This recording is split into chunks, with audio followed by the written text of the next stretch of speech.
प्रदेश में हो रही पेड़ों के अंधाधुंध कटाई के विरोध में आज विश्नोई महासभा अखिल भारतीय की ओर से जोधपुर बंद का आह्वान किया गया है। जोधपुर बंद के आह्वान का आज मिला जुला असर नजर आया। हालांकि कई व्यापारिक संगठनों ने सुरक्षित रूप से इस बंद का समर्थन किया। बंद को लेकर आज सुबह विश्नोई महासभा के बैनर तले समाज के लोग घंटाघर परिसर में एकत्रित हुए और उसके बाद एक रैली के रूप में नई सड़क से रवाना होकर शहर के विभिन्न इलाकों में जाकर बंद का जायजा लिया। बंद के आह्वान के दौरान कुछ दुकानें खुली मिली, जिन्हें भी बंद करवाया गया। सुरक्षा के लिहाज से पुलिस का पर्याप्त जाब्ता शहर के विभिन्न इलाकों में तैनात किया गया।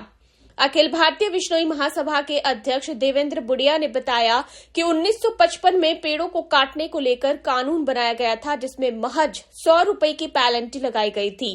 आज जिस तरह से अंधाधुंध पेड़ों की कटाई हो रही है, उससे पर्यावरण को खतरा हो गया है। उन्होंने कहा कि विश्नोई समाज हमेशा पर्यावरण प्रेमी रहा है। हम सरकार से पेड़ों को काटने वाले और वन्य जीवों का शिकार करने वालों के विरुद्ध सख्त कानून बनाने की मांग करते हैं। उन्होंने कहा कि आज शाम 4 बजे तक जोधपुर बंद का आह्वान किया गया और उसके बाद यदि सरकार नहीं जागती है तो आगामी दिनों में विश्नोई महासभा की ओर से बड़े आंदोलन की रूपरेखा तय की जाएगी। बंद के दौरान कुछ उत्साही युवकों ने लॉरेंस विश्नोई जिंदाबाद के भी नारे लगाए। हालांकि उसके बाद समाज के प्रबुद्ध जनों ने युवाओं को शांत करवाया और रैली को आगे बढ़ाया।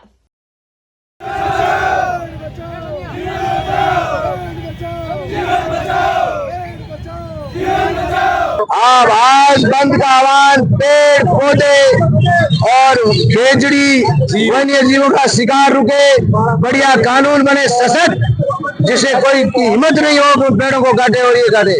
आज से पहले 1956 के अंदर कानून बना हुआ जिसका 100 रुपए पेनल्टी है। 100 रुपए में आज जनता वाला मिर्च बड़ा मिलता है और पेड़ काट लेते हैं। सशक्त कानून बनना चाहिए वन्य जीवों का और पेड़ों का, और जब तक सशक्त कानून नहीं बनेगा हम लोग संघर्ष करते रहेंगे। हालांकि सरकार की पॉलिसी अच्छी है मगर उससे काम नहीं हो रहा है।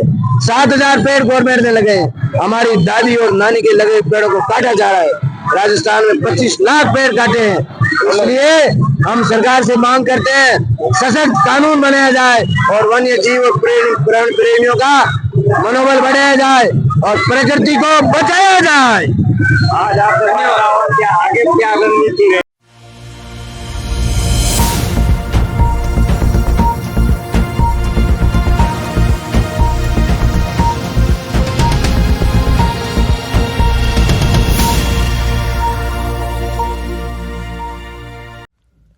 जोधपुर के शिवांची गेट स्थित श्री पुष्टिकर महाविद्यालय में टीम रुद्राक्ष एवं जोधपुर ब्लड डोनर्स के संयुक्त तत्वाधान में निःशुल्क आयुष्मान कार्ड शिविर रविवार को आयोजित किया गया।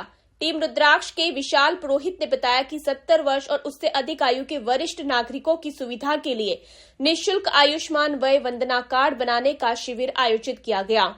चिकित्सा एवं स्वास्थ्य विभाग के सहयोग से टीम रुद्राक्ष एवं जोधपुर ब्लड डोनर्स के संयुक्त तत्वाधान में आयोजित इस शिविर में बड़ी संख्या में वरिष्ठ नागरिकों ने रजिस्ट्रेशन करवा शिविर का लाभ उठाया।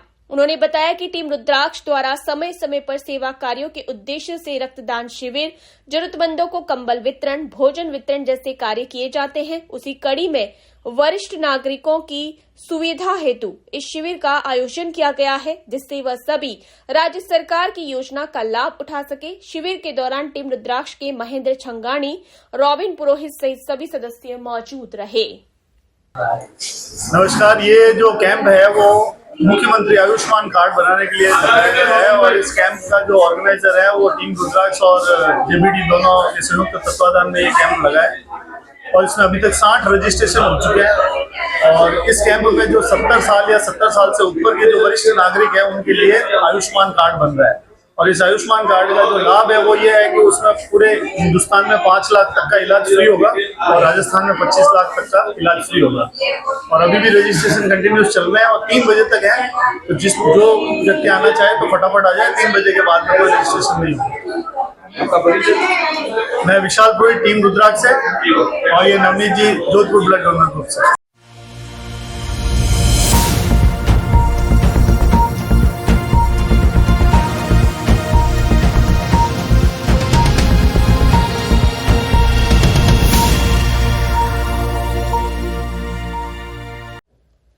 संसदीय कार्य एवं न्याय विधि मंत्री जोगाराम पटेल रविवार को जोधपुर प्रवास पर रहे। इस दौरान मंत्री जोगाराम पटेल ने सर्किट हाउस में पत्रकारों से अनौपचारिक बातचीत करते हुए प्रधानमंत्री नरेंद्र मोदी के one nation one election vision के बारे में बताया। मंत्री जोगाराम पटेल ने बताया कि चुनावों के चलते देश में विकास के कार्य न रुके, प्रशासनिक कार्य ठप न पड़े, आमजन को बार बार असुविधा न हो और भाईचारा बना रहे। इन्हीं बातों को ध्यान में रखते हुए प्रधानमंत्री मोदी ने वन नेशन वन इलेक्शन की बात कही है। उन्होंने बताया कि उनके मिशन को आगे बढ़ाते हुए मुख्यमंत्री भजनलाल शर्मा ने वन स्टेट वन इलेक्शन फॉर्मूले के चलते प्रदेश में जहां भी नगर पालिका या नगर निकाय के चुनाव होने हैं वहां प्रशासक नियुक्त कर दिए हैं। साथ ही पंचायत राज चुनाव जहां होने हैं वहां भी ऐसी ही व्यवस्था की जा रही है। विश्नोई महासभा द्वारा पर्यावरण संरक्षण हेतु जोधपुर बंद के आह्वान पर मंत्री पटेल ने कहा कि लोकतंत्र में सभी को अपनी बात रखने का अधिकार है, परंतु वह लोकतांत्रिक तरीके से होनी चाहिए। उन्होंने बताया कि पर्यावरण के संरक्षण हेतु समस्त प्रदेशवासी कटिबद्ध है। यह सभी की संयुक्त जिम्मेदारी है कि पेड़ों की कटाई न हो। इसके लिए राज्य सरकार पूरी तरह से गंभीर है। राजस्थान की वर्तमान सरकार यशस्वी भजनलाल जी के नेतृत्व में हमारे विश्व के सम्मानीय नेता आदरणीय नरेंद्र मोदी जी का जो विजन है कि चुनावों की वजह से विकास के कार्य अवरुद्ध नहीं होने चाहिए, चुनावों की वजह से अनावश्यक आर्थिक भार नहीं पड़ना चाहिए, चुनावों की वजह से प्रशासनिक लवाजमा है, प्रशासनिक अधिकारी है, कर्मचारी है, वो लंबे समय तक सरकारी कार्य की ड्यूटी से दूसरे कार्यों में या चुनाव कार्यों में नहीं लगना चाहिए। और चुनाव की वजह से समाजों में, व्यक्तियों में आपसी सामंजस्य और भाईचारा बना रहना चाहिए। इसको ध्येय को ध्यान में रखते उन्होंने वन इलेक्शन वन स्टेट का संकल्प दिया। हमारे यशस्वी आदरणीय भजनलाल जी शर्मा साहब का यही संकल्प है कि हम भी वन प्रदेश वन इलेक्शन या वन स्टेट वन इलेक्शन के फॉर्मूले पर चल रहे हैं और इसी अनुसार वो हम 2 कदम आगे भी बढ़े हैं। जितने भी नगर पालिकाओं नगर निकायों के हमारे चुनाव ड्यू हुए वहाँ प्रशासक लगा दिए गए हैं और पंचायत राज में भी जिन जिन के चुनाव ड्यू हो रहे हैं पंचायतों के, पंचायत समितियों के, वहाँ भी एक निश्चित फार्मूला तय करके निर्वाचित सरपंच और उसके साथ की बॉडी को प्रशासक के तौर पर नियुक्त कर जब तक ये डिलिमिटेशन का कार्य, पंचायत राज में भी डिलिमिटेशन का कार्य प्रारंभ हो चुका है और नगर पालिकाओं नगर निकायों में भी डिलिमिटेशन का कार्य प्रारंभ हो चुका है, ये दोनों कार्य पूर्ण नहीं हो जावे तब तक वो प्रशासक सरपंच की अध्यक्षता में कार्य करेगा। उसका ग्राम सेवक जो वीडियो है वो उसका प्रभारी सेक्रेटरी रहेगा और ये व्यवस्था जब तक चुनाव प्रारंभ होकर के संपूर्ण नहीं हो जावे तब तक रहेगी और हमारा ये संकल्प है कि वन स्टेट वन इलेक्शन पर हम कायम रहेंगे।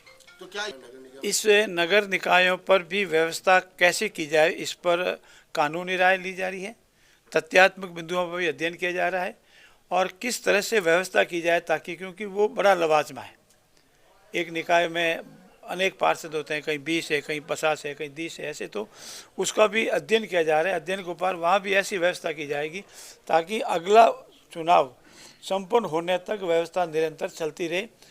और हमारा ये ध्येय है कि जनप्रतिनिधि का महत्व भी कम नहीं हो, जनप्रतिनिधि बैठा रहे और वीडियो ग्राम सेवक वहाँ प्रशासन करे, ये ठीक नहीं है।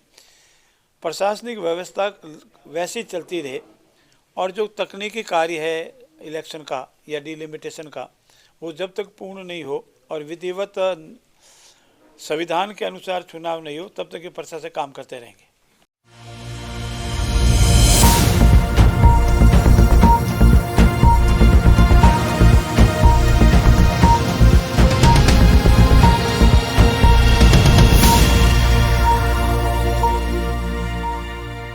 प्रदेश की भजनलाल सरकार की बजट में राजस्थान के वीर पुरुषों और शूरवीरों के इतिहास को संजोकर प्रदेशवासियों के सामने एक भव्य तरीके से रखने की घोषणा अब मूर्त रूप लेती नजर आ रही है।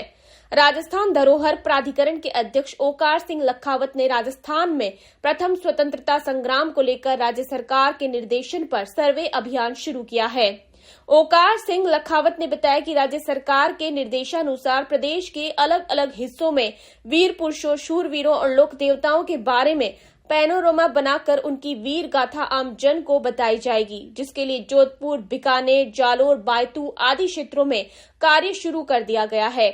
जोधपुर में अनसंग हीरो चंद्रसेन का पैनोरमा बनाने के लिए राज्य सरकार द्वारा 4 करोड़ की वित्तीय स्वीकृति दी गई है। इसके लिए स्थान का चयन भी कर लिया गया है और आगामी 1 से 1.5 महीने में भव्य पैनोरमा का निर्माण किया जाएगा। राजस्थान सरकार ने ये फैसला किया है कि राजस्थान के जो हमारी सूर है, वीरता वाले जो हमारे नायक हैं और जो आज इतिहास के अंदर जिसको पढ़ाया जाना चाहिए, सीखना चाहिए, आज की पीढ़ी जिससे प्रेरणा लेकर के देशभक्ति की ओर अग्रसित हो, हम चप्पे चप्पे पर इस प्रकार के जो महापुरुष हैं उनके पैनोरमा, उनके इतिहास को हम आधुनिक तरीके से आम आदमी के सामने रखने के प्रयास की दृष्टि से काम प्रारंभ करेंगे। इसमें माननीय मुख्यमंत्री जी ने और माननीय वित्त मंत्री ने बजट में घोषणा की है। अब हमारा जोधपुर की जहां तक सवाल होता है तो यहाँ चंद्रसेन जो है एक अनसंग हीरो जिसको कहते हैं, जिसको गाया नहीं गया, जिसको लिखा नहीं गया, जिसको पढ़ा नहीं गया, वो चंद्रसेन का एक भव्य पैनोरमा हम जोधपुर शहर में उसका निर्माण करेंगे। माननीय मुख्यमंत्री जी ने, सरकार ने इसकी घोषणा भी की है। 4 करोड़ रुपए की स्वीकृति भी हमको प्राप्त हो गई है। इसके लिए हमने स्थान का चयन हमने एक बार प्रारंभिक रूप से उसको देखा है और हम उम्मीद करके चलते हैं कि आने वाले महीना 1.5 महीने के अंदर हम इस काम को प्रारंभ यहाँ पर कर देंगे। हम इससे आगे चलें तो मेरा ये मानना है कि हम बायतू में खेमा बाबा का पैनोरमा का निर्माण करेंगे। उसकी भूमि हमको आवंटित हो गई है और इसके ऊपर भी अग्रिम कार्रवाई हमारी जो कंस्ट्रक्शन से पहले होनी चाहिए उसकी दिशा में हम लोग काम कर रहे हैं। ईश्वरा सो परमेश्वरा के नाम पर जिस भक्त कवि को जाना जाता है, पाठ्यक्रम में पढ़ाया जाता है, जिसने भगवान कृष्ण को स्वयं ने देवयान भेंट की और रुक्मणी के नाम पर उन्होंने हरिरस का भी किया और देवयान की ग्रंथ की हाला जलन की कुंडलियां थी, पहले पाठ्यक्रम में पढ़ाए जाते थे, उनका बहादुरी में एक भव्य स्मारक बनाने का फैसला किया और उसकी भी हम टेंडर की प्रक्रिया हमारी चल रही है, उसको हमने प्रारंभ किया है। हम जालोर में कानड़ दे पे काम को हम समय रहते हुए इसको पूरा करेंगे। चालक नईची जैसे तीर्थों को हम विकसित करने की दिशा में काम कर रहे हैं।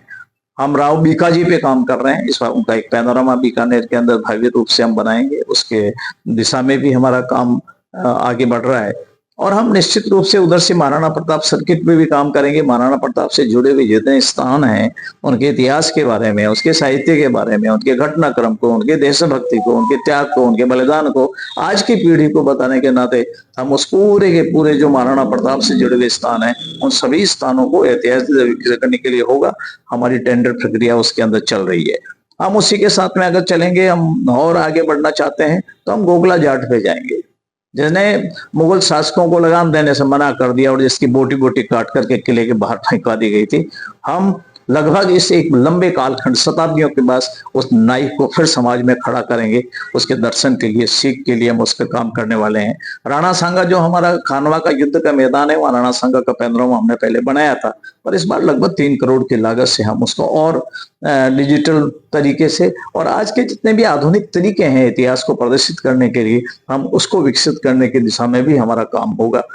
माननीय मुख्यमंत्री जी ने ब्रज 84 कोष के विकास करने की बात कही है, उस पे हम लोग काम करने वाले हैं। पूंछड़ी के लोटे से लेकर के भगवान कृष्ण से जुड़े हुए जितना होगा, श्री कृष्ण गमन पथ का जो मार्ग है जो राजस्थान से गुजरता है, उसमें भी काम करने के दिशा निर्देश माननीय मुख्यमंत्री जी ने दिए हैं। मैं ये कह सकता हूँ कि राजस्थान का इतिहास चाहे भक्ति का हो, चाहे शक्ति का हो, चाहे शूरता का हो, चाहे वीरता का हो, चाहे सीखने का हो और चाहे आज की पीढ़ी को सिखाने का हो, जिससे हमारा प्रेरणादायक गौरवशाली राजस्थान फिर देश और दुनिया के सामने खड़ा हो, उस दिशा के अंदर हम लोग काम कर रहे हैं और आप सबका सहयोग भी चाहिए, मार्गदर्शन भी चाहिए।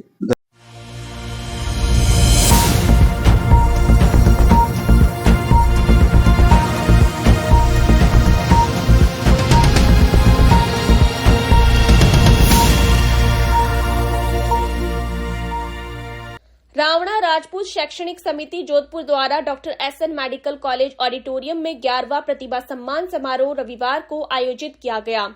समिति के विक्रम भाटी ने बताया कि समाज के बच्चों में उत्साहवर्धन के उद्देश्य से रावणा राजपूत शैक्षणिक समिति द्वारा प्रतिवर्ष की भांति इस वर्ष भी सम्मान समारोह आयोजित किया गया, जिसमें समाज के बच्चे जो शिक्षा के क्षेत्र में, खेलकूद के क्षेत्र में बेहतर कर रहे हैं, उन्हें सम्मानित कर उनका उत्साहवर्धन किया गया।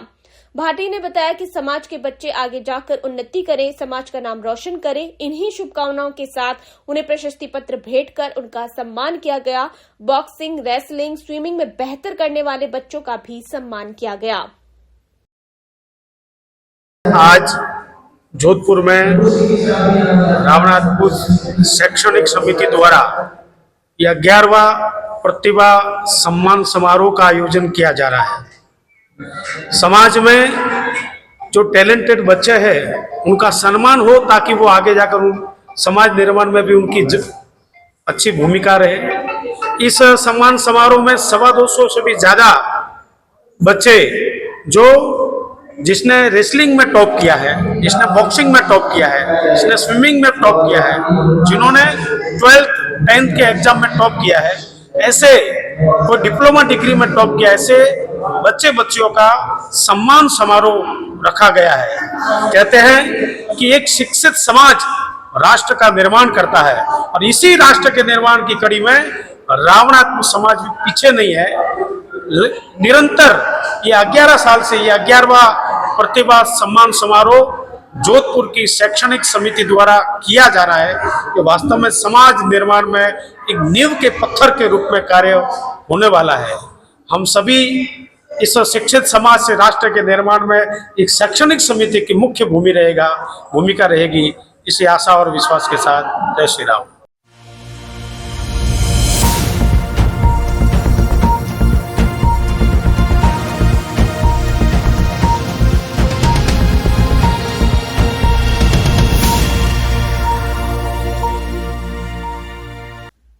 ITI सर्किल स्थित एक निजी होटल में the Vinci robotic surgical system पर साइंटिफिक सेशन का आयोजन किया गया, जिसमें जयपुर से आए रोबोटिक सर्जरी के विशेषज्ञ एवं CK बिरला हॉस्पिटल्स के minimal access bariatrics and general surgery के डायरेक्टर डॉक्टर राजेश शर्मा ने रोबोटिक तकनीक के फायदों और इसके द्वारा संभव होने वाली जटिल सर्जरियों के बारे में बताया।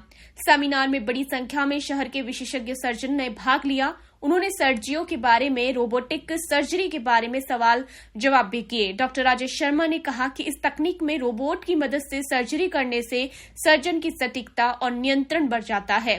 सर्जरी के वक्त रोबोट सर्जन को सटीक जगह पर सर्जरी करने के लिए गाइड करता रहता है। उन्होंने रोबोटिक सर्जरी के फायदे गिनाते हुए कहा कि यह दर्द रहित, सुरक्षित, तेजी से रिकवरी और बेहतर परिणाम देने वाली तकनीक है।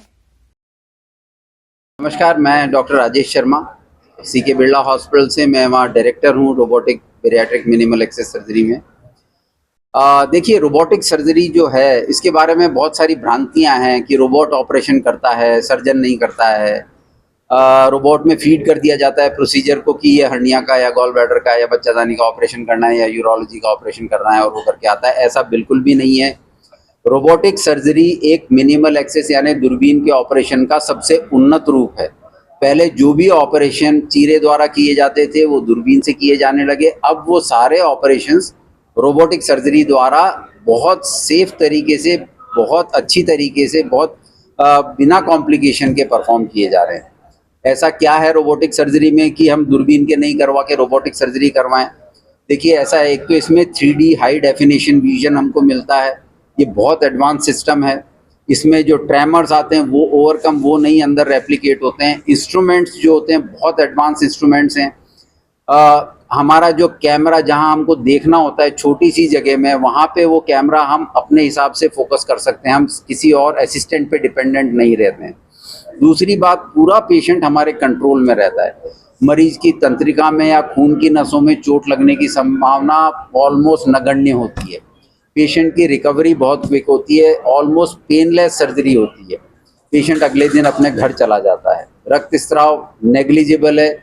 अब तक हम CK बिरला में तकरीबन 300 से ज़्यादा सर्जरीज रोबोटिक विधि द्वारा कर चुके हैं और पेशेंट, टचवुड, मैं बहुत प्राउडली कहता हूं कि किसी पेशेंट में अब तक कोई कॉम्प्लिकेशन या किसी तरह की और बीमारी सामने नहीं आई है।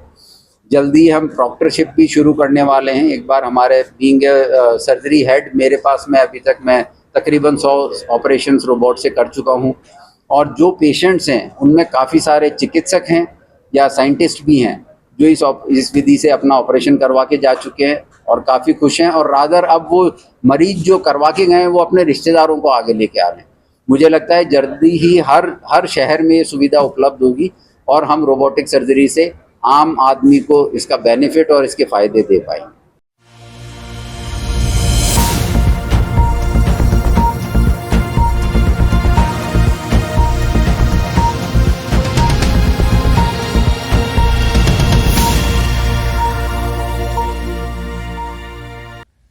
सरदारपुरा विधानसभा क्षेत्र के वार्ड नंबर 53 उत्तर में नहर मरम्मत, कवरिंग व सड़क निर्माण कार्यों का शिलान्यास किया गया। पार्षद जितेंद्र सामरिया ने बताया कि नगर निगम जोधपुर उत्तर वार्ड नंबर 53 के कागा कागड़ी में नहर मरम्मत, कवरिंग व सड़क निर्माण कार्यों का शिलान्यास पूर्व राज्य मंत्री राजेंद्र सिंह सोलंकी, महापौर कुंती देवड़ा, उप महापौर अब्दुल करीम जोनी, जिला अध्यक्ष सलीम खान की उपस्थिति में किया गया। इस अवसर पर राजेंद्र सिंह सोलंकी ने कहा कि लंबे समय से क्षेत्रवासियों की मांग थी कि खुले में चलने वाली नहर में कचरा जमा हो जाता है और हर समय दुर्घटना की आशंका बनी रहती है। इसी को मद्देनजर रखते हुए नहर की मरम्मत और उसे कवर करने का कार्य नगर निगम द्वारा करवाया जा रहा है। आज सरदारपुरा विधानसभा क्षेत्र के वार्ड 53 में शिलान्यास कार्यों का काम हुआ, जिसमें करीब 47 लाख की लागत से नहर, कवरिंग, मरम्मत और रखरखाव का शिलान्यास किया गया, जिसमें हमारे आदरणीय और पूर्व राज्य मंत्री राजेंद्र जी सोलंकी साहब, उप महापौर अब्दुल करीम जोनी भाई, जिला कांग्रेस कमेटी के अध्यक्ष भाई सलीम खान साहब, इस क्षेत्र के पार्षद भाई जितेंद्र सामरिया जी, पूर्व पार्षद थावरदास जी, इस क्षेत्र के जिला कांग्रेस कमेटी के सभी पदाधिकारीगण और क्षेत्र के गणमान्य नागरिक उपस्थित रहे। मैं सभी क्षेत्रवासियों को इस काम की बहुत बहुत बधाई और शुभकामनाएं देती हूँ।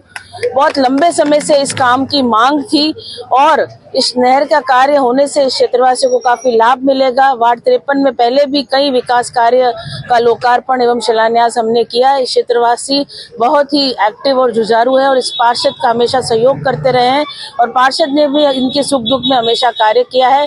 सभी वार्ड 53 के कार्यकर्ताओं को मैं बहुत बहुत बधाई, शुभकामनाएं देती हूँ और उम्मीद करती हूँ कि ये कार्य जल्द से जल्द पूर्ण होगा और इसका लोकार्पण भी हम करेंगे और इसका लाभ यहाँ की जनता को मिलेगा।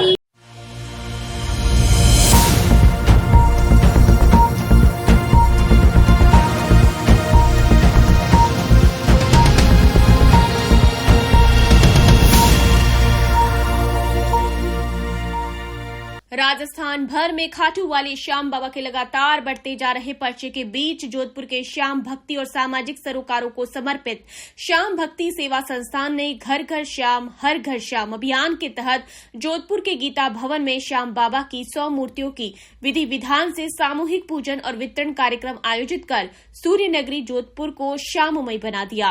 विद्वान पंडितों के मंत्रोच्चारण के बाद बाबा के जयकारे लगाते हुए श्याम भक्त श्याम बाबा की मूर्ति को लेकर अपने अपने मंदिरों में लगाने के लिए जाते नजर आए। श्याम भक्ति सेवा संस्थान की अध्यक्ष मोनिका प्रजापत ने बताया कि खाटू वाले श्याम बाबा के अधिक से अधिक प्रचार प्रसार के उद्देश्य के तहत हमारी संस्था के नीतिगत निर्णय के चलते जोधपुर के विभिन्न मंदिरों, शिक्षण संस्थाओं, चिकित्सालयों, विश्वविद्यालयों, सामाजिक संगठनों, सरकारी गैर सरकारी कार्यालयों और विभिन्न प्रतिष्ठानों में श्याम बाबा की 100 मूर्तियां लगाने के संकल्प को साकार करते हुए घर घर श्याम हर घर श्याम अभियान को रविवार को गीता भवन में उस वक्त पूरा किया गया जब एक साथ 100 श्याम मूर्तियों की विधि विधान से मंत्रोच्चारण के साथ पूजा अर्चना किए जाने के साथ उनका वितरण किया गया। मतलब संकल्प 3 बाणों का इनका हिसाब भी है। जो संकल्प करेगा, इनका नाम स्मरण करेगा, इनका काम करेगा, इनके अनुसार चलेगा, वो अध्यक्ष की तरह सब काम कर सकते हैं। इस संस्था की अध्यक्ष जो है, उन्होंने जब गायों के लिए कहा, हमारे यहाँ माताओं का ज्यादा महत्व है। यह धरती जो है, इसको भी माँ बोला है। भारत माता बहुत अच्छा लगता है, अमेरिका माता केवल भारत माता में ही जमता है। तो इस देश में माताओं का सम्मान ज्यादा होना चाहिए और ये मोनिका जी के सम्मान के लिए ये श्याम जी आए हैं, श्याम बाबा आए हैं, उसका कारण भी है। लेकिन एक छोटा सा मंदिर हम हर संस्था में श्याम बाबा का भी बनाएंगे और इमीडिएटली हमने सभी संस्था में लगाने का निर्णय लिया और सांसद जी आज यही है और उनको भी बुलाया तो वो भी बहुत खुश हुए और हमने सोना बुकिंग करवा ली श्याम बाबा की मूर्तियों की और आज ये बहुत ही सौभाग्य का दिन है। इसमें प्रत्यक्ष और अप्रत्यक्ष रूप से लाखों करोड़ों भक्त इन मूर्तियों के सामने अपनी मन्नतें पूरी करेंगे, अपनी इच्छाएं करेंगे और सनातनी संस्कारों का प्रचार और प्रसार। और इसके साथ में बहुत बड़ा संदेश यह है कि जोधपुर वास्तव में आज धाम हो गया है। जैसे खाटू श्याम धाम है कि नहीं, वैसे आज इन 100 मूर्तियों ने जोधपुर को सूर्य नगरी, सन सिटी और इसके बाद एक नया आपके प्रजापति जी मैडम के प्रयासों से जोधपुर धाम एक अलग से जो हर घर के अंदर श्याम की मूर्ति संस्थापित होगी आने वाले समय में।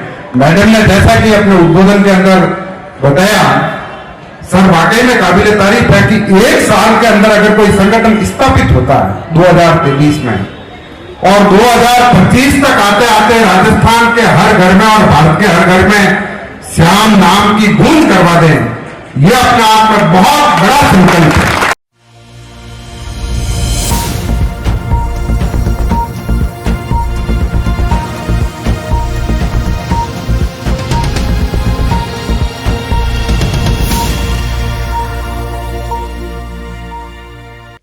प्रकाश गुरु पर्व को समर्पित लड़ीवार कीर्तन समागम का अंतिम समागम का आयोजन किया गया। जोधपुर सेंट्रल गुरुद्वारा प्रबंधन कमेटी के निर्देशन में 10वें गुरु श्री गुरु गोविंद सिंह जी के प्रकाश गुरु पर्व को समर्पित जोधपुर में चल रहे लड़ीवार गुरमत समागमों के क्रम में कल अंतिम दीवान का आयोजन दोपहर में गुरुद्वारा श्री गुरु तेग बहादुर साहिब के तत्वाधान में किया जाएगा। जोधपुर सेंट्रल गुरुद्वारा प्रबंधक कमेटी के कोऑर्डिनेटर एवं गुरुद्वारा गुरु सिंह सभा के प्रधान सरदार दर्शन सिंह लोटे एवं गुरुद्वारा गुरु सिंह सभा के सचिव सरदार कुलदीप सिंह सलूजा ने बताया कि कल के विशेष दीवान सुखमनी साहिब के पाठ उपरांत स्थानीय गुरु घरों के हजूरी रागियों द्वारा गुरुबाणी कीर्तन का गायन किया जाएगा। इस अवसर पर जोगेंद्र सिंह गंगानगर वालों के जत्थे को विशेष तौर पर आमंत्रित किया गया है व दोपहर में दीवान की समाप्ति उपरांत लंगर प्रसाद का आयोजन किया गया।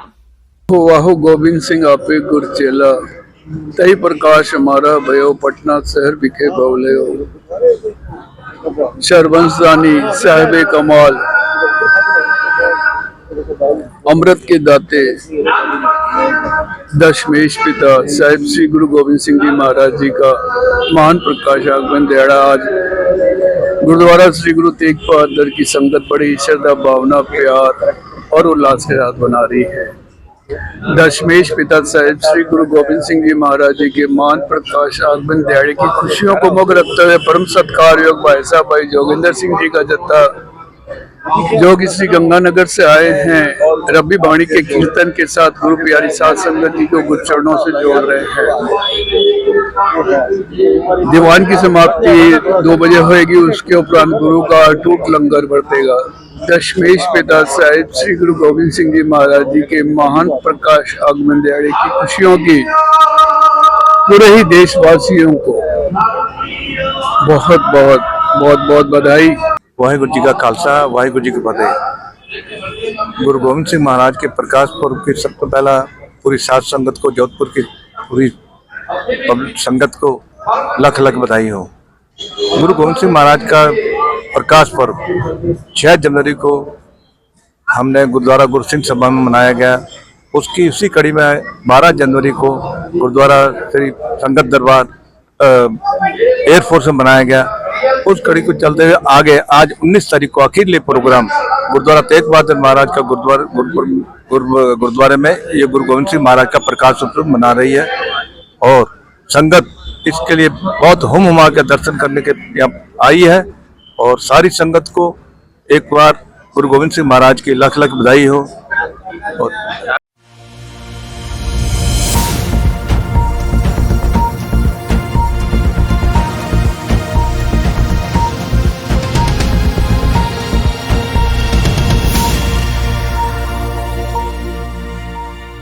शहर के रामलीला मैदान में आयोजित हुए पश्चिमी राजस्थान उद्योग हस्तशिल्प उत्सव का रविवार को समारोह पूर्वक समापन हुआ।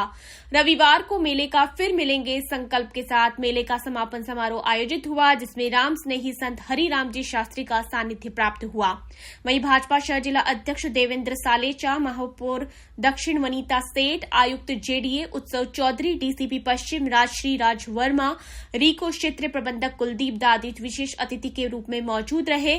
इस इस दौरान राम स्नेही संत हरिराम जी शास्त्री सहित सभी अतिथियों ने मेले का अवलोकन किया और बेहतरीन आयोजन के लिए पूरी उत्सव समिति को बधाई दी।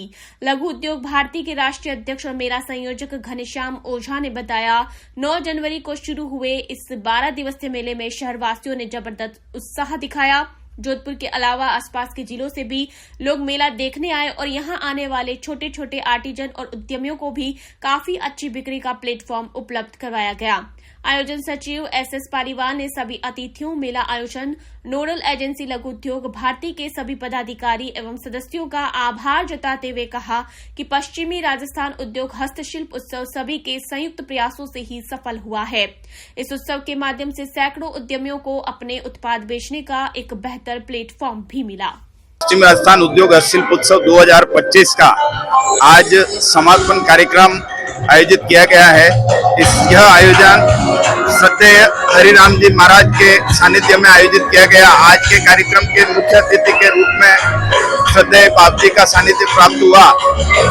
महापौर दक्षिण महापौर वनिता जी सेठ, भाजपा जिला अध्यक्ष देवेंद्र जी सालेचा, देवेंद्र जी जोशी भी आने वाले थे, जो अस्वस्थता के कारण नहीं पहुंच पाए। उन्होंने अपना मंगल कामना का संदेश भेजा है और आज अपार भीड़ जोधपुर पूरा इस मेले में उमड़ पड़ा है और हर व्यक्ति मेले से बहुत उत्साहित है और वास्तव में उत्सव के कारण जो उत्साह का माहौल बना है उससे सभी कार्यकर्ताओं को भी बहुत बड़ा उत्साह मिला है और कार्यकर्ता अगले आने वाले उत्सव 2026 के लिए कमर कस के और अच्छी व्यवस्थाएं दे सके, इसकी प्रेरणा संत श्री हरिराम जी ने भी प्रदान की और अधिक से अधिक लोगों को इस मेले के माध्यम से काम मिले, रोजगार मिले, छोटे छोटे उत्पादों को स्थान मिले।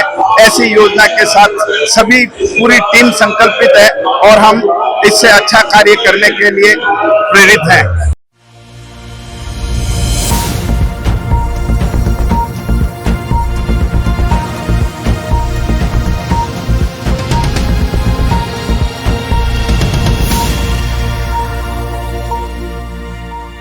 निर्दलीय विधायक रविंद्र सिंह भाटी ने कहा कि वह विकास के नाम पर विनाश को सहन नहीं करेंगे और अन्याय के खिलाफ अपनी आवाज उठाते रहेंगे। जोधपुर दौरे पर आए रविंद्र सिंह भाटी ने कहा कि छोटे छोटे किसानों की जमीनों पर बड़ी बड़ी कंपनियां अपना कब्जा जमा रही है। उन किसानों के परिवार चलाने के लिए यह जमीन ही एकमात्र सहारा है। सरकार की ओर से नाम मात्र का मुआवजा देकर जमीन हड़पी जा रही है। भाटी ने कहा कि मैं विकास का विरोधी नहीं हूं, लेकिन विकास के नाम पर किसी के साथ अन्याय को सहन नहीं करूंगा। मेरी जिम्मेदारी है और लोगों ने मुझ पर विश्वास करके इस स्थिति में मैं पहुंचा हूं, इसलिए मैं उनकी आवाज उठाता रहूंगा। उन्होंने कहा कि सरकार की ओर से जो मुकदमे दर्ज किए गए हैं, ये मुकदमे नहीं बल्कि मेडल है और वह आगे भी इसी तरह अन्य के खिलाफ अपनी बात रखेंगे। भाटी ने कहा कि विधानसभा में भी वे अपने क्षेत्र की मांग को पुरजोर तरीके से उठाएंगे। विकास नाम आता है, विनाश कतई स्वीकार को नहीं। मारो तमाम लोग, मारो किसान, मारा आर्थिक रूप में मीना कमजोर हो भाई, जिकार हक और अधिकार बेड़ो के इनके धनन हो रही है, पूरे खिलाफ तुम्हें मजबूती में बात रख। मैं चाहूं कि आप विकास करो, डेवलपमेंट लाओ, नई इंडस्ट्रीज लाओ, पर साथ ही साथ वह किसान रे हक और अधिकार रे बारे में ना भी आप सोचो। आज रे तारीख रे मीना हमारे लोगों को 10-10 बीघा, 20-20 बीघा, 25-25 बीघा जमीन ही है। अपने वास्ते तो सिर्फ वो 25 बीघा जमीन है, पर उरे वास्ते वो पूरे जीवन रो एक के दिन के आस और उम्मीद है जिके मीना वो धान उपजाए, आप पूरे परिवार रो भरण पोषण करे। आज कह रहे हैं लोग कि साहब 1 बीघा जमीन में ना 1 टावर लाग गयो, कहीं फर्क पड़ गयो। सब आप विचार करो, हुए आदमी की स्थिति होती उसे जिके रहे खेत मीना जिके 7 बीघा ही है, जिके ना उम्र पूरी हुई मीना काटनी है, पूरे छाती माथे करे थे एडे तारा काटो। मैं ना को नहीं दिया, पर कम से कम वो ना पूरा मुआवजो तो मिले। इतिहास में मीना पहली बार हुआ उसे कि कोई विधायक एक मंदिर रे मीना बाबा गरीबनाथ जी रे मंदिर में खड़ो हुए चैलेंज रो करे कह सके कि साहब हूं ये जगह खड़ो हुए क्या कि साहब 1 रुपयो ना लिया और ना कहना लेन दिया। करी है हिम्मत, वो तो चैलेंज कराओ। मंदिर रे मीना खड़ो रहे, अगर कोई बोल सके तो बताओ माने। तो वो लड़ाई ना मजबूती लड़ी, 70 दिन तक मां संघर्ष करियो और आखिर रे मीना की वो कि जो 50,000 मुआवजो मिलतो वो 4 लाख तक आयो। आप विचार करो, अगर मैं लड़ाई नहीं लड़ता तो कि वहां किसाना ना उम्र की मुआवजो मिलतो। आप सोचो कि साहब बయ్యर में ना तो मोटो प्रकरण हो, मोटी मोटी नामी कंपनियां उस जगह लड़ाई लड़ने वास्ते आगे आई। प्रशासन पूरे तरीके में ना उम्र भेड़ो हो आयो। 200 200 400 400 और पुलिस जाब्तो कि ग्रामीणों ने में दबा दे हाँ और ओरण और गोचर माथे कब्जो करना है। एक तरफ मैं कह रहा हाँ कि साहब एक पेड़ मां के नाम, दूसरी तरफ मल्टीनेशनल कंपनीज हजार पेड़ कंपनीज ने नाम माथे काट रही है। साहब वो 1000 बीघा जमीन छूटी है तो लगभग 60 दिन में संघर्ष से बदौलत छूटी है। ऐ सब तमाम लोग है चाहे कि साहब कोई संघर्ष मत करो, राली ओटे सुतारो। देखो मारे लोग मना चुनाव जितार बेचो है। मैं अगर आज बैठू हाँ तो वहां लोग और जनता रे आशीर्वाद री बदौलत बैठो। उमर वास्ते अगर उमर हक अधिकार लड़ाई ना अगर मजबूती में लड़ने वास्ते मैं अगर आगे तक जाऊं पड़े हूं जाइस, और मैं रेस्पॉन्सिबल हूं वहां के लोगों को लेके। देखो कंपनियां खोले में बेचने वाला बीजा उसे हूं को नहीं है भैया, ना तो वो आम लोगों की बात ना आगे तक राखनी है और मजबूती में राख तो आयो है ना। एक थोड़ा दिन पहले मुकदमो दर्ज करियो, आज कल सुनी है कि एक और मुकदमो दर्ज कर रहा है। हूँ स्वागत कराऊंगा मुकदमा को मेडल है वह तमाम लोगों री जो आज के दिन के आपरी बात ना आगे तक कौन रख सके, हमारी बात ना मैं मजबूती में आगे तक रख रहा हूं। माना सुकून मिले, रात रे ऊंग सो रही है कि कम से कम हमारी में लड़ाई तो लड़ रहे। एक निर्दलीय हाँ पर निश्चित रूप रे मीना वह तमाम लोगों वास्ते मजबूती में लड़ाई लड़ना पड़े और आगे भी मैं ये लड़ाई ना मजबूती में लड़ता।